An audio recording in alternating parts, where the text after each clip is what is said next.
काम आपके ध्यान को भटकाने का है। मैं आपको बता रहा हूं, ईवीएम के बिना नरेंद्र मोदी चुनाव नहीं जीत सकता है। मैंने सिस्टम अंदर से देखा है, मैं समझता हूं सिस्टम को, इसलिए मोदी जी मुझसे डरते हैं। सब कुछ देखा है मैंने, सब समझता हूं। मैं अंदर बैठता था उसमें, सालों में अंदर बैठा हूं। कोई नहीं छुप सकता मुझसे और मुझे दबा भी नहीं सकते हैं। मोदी जी को दबा सकते हैं, इनकी गलती नहीं है बेचारों की। जैसे मोदी जी मुखौटे हैं, जैसे उनका रिमोट कंट्रोल इनका भी है। काफी डिस्कशन होता है कि हम बीजेपी से लड़ रहे हैं। लोग सोचते हैं कि हम सब एक राजनीतिक दल के खिलाफ लड़ रहे हैं। देश भी सोचता है, कोई और कहता है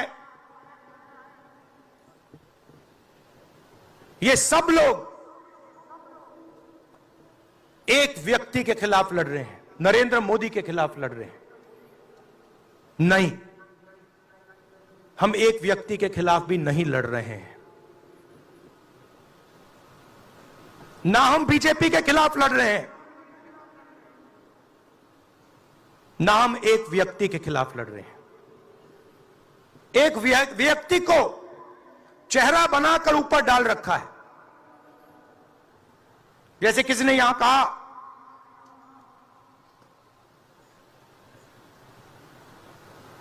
राजा की आत्मा ईवीएम में है। सही है, सही है। राजा की आत्मा ईवीएम में है।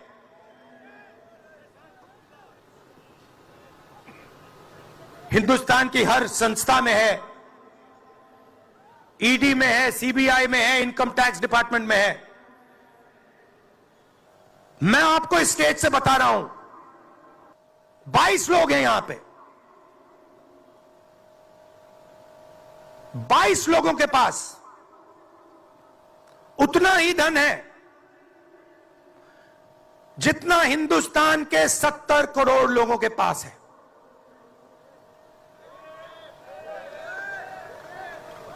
हिंदुस्तान में इंटरनेशनल एयरपोर्ट खुलवाने के लिए साल लग जाते हैं।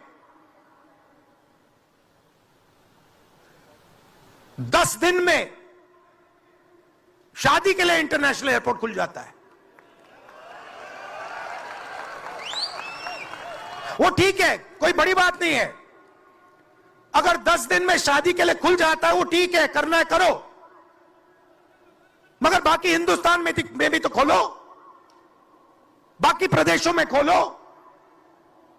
इन्होंने क्या गलती की है?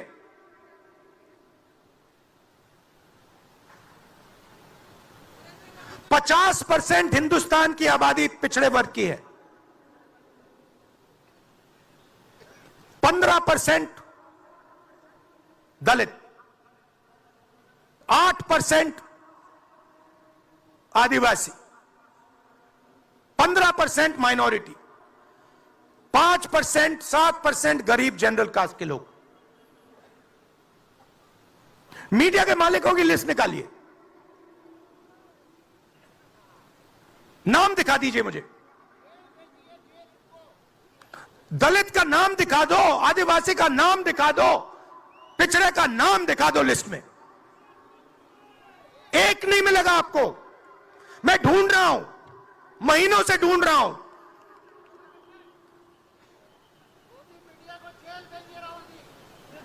इनकी गलती नहीं है बेचारों की।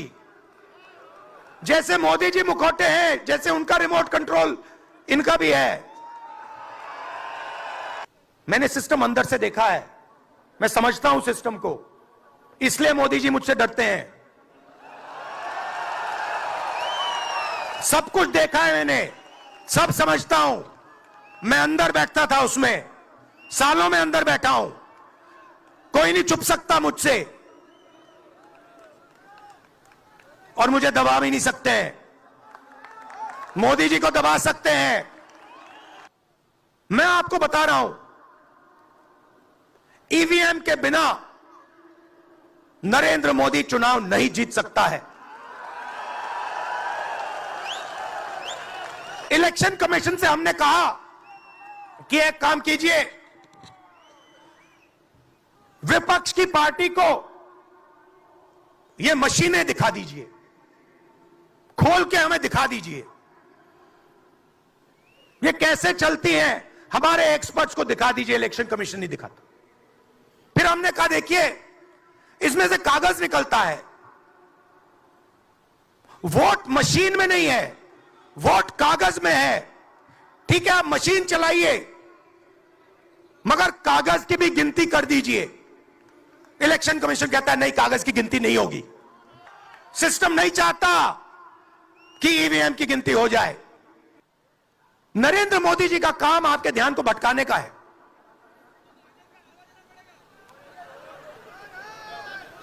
कभी आपसे कहेंगे देखो देखो, चाइना की ओर देखो, पाकिस्तान की ओर देखो। कभी कहेंगे देखो मेरा अपमान कर दिया। 40 साल से सबसे ज्यादा बेरोजगारी हिंदुस्तान में आज है। मीडिया में आपको एक मिनट के लिए नहीं दिखता। देखिए, मैं आपको एक बात कहता हूं, यहां मुंबई में किसी भी गुंडे को आप सीबीआई, ईडी और इनकम टैक्स पकड़ा दो, ठीक है,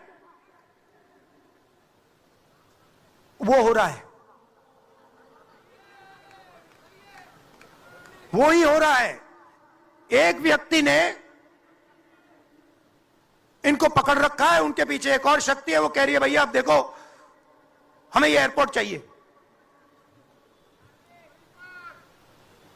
आपका एयरपोर्ट मुंबई का एयरपोर्ट है ना, आपने तो देखा, सीबीआई की इंक्वायरी हुई और उसके एकदम बाद मुंबई एयरपोर्ट अदानी जी को मिल गया।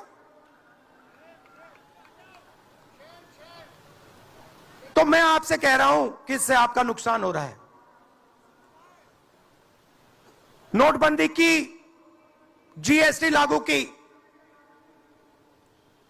जो हिंदुस्तान का रोजगार का सिस्टम था उसको खत्म कर दिया। चाहते हैं कि यहां सिर्फ 20-25 कंपनियों का राज हो। चाहते हैं कि ये जब छोटा धंधा चलाते हैं, सब्जी बेचते हैं, छोटे छोटे दुकानें चलाते हैं, चाहते हैं ये सब खत्म हो जाए और एक के बाद एक इनको खत्म कर रहे हैं। स्मॉल और मीडियम मैन्युफैक्चरिंग जो है उसको सबको खत्म कर रहे हैं। यही लोग तो चाइना का मुकाबला कर सकते हैं। जो स्मॉल और मीडियम इंडस्ट्री है वही तो चाइना का मुकाबला करेगी, वही तो देश को रोजगार देगी। उस नींव को उड़ा रहे हैं।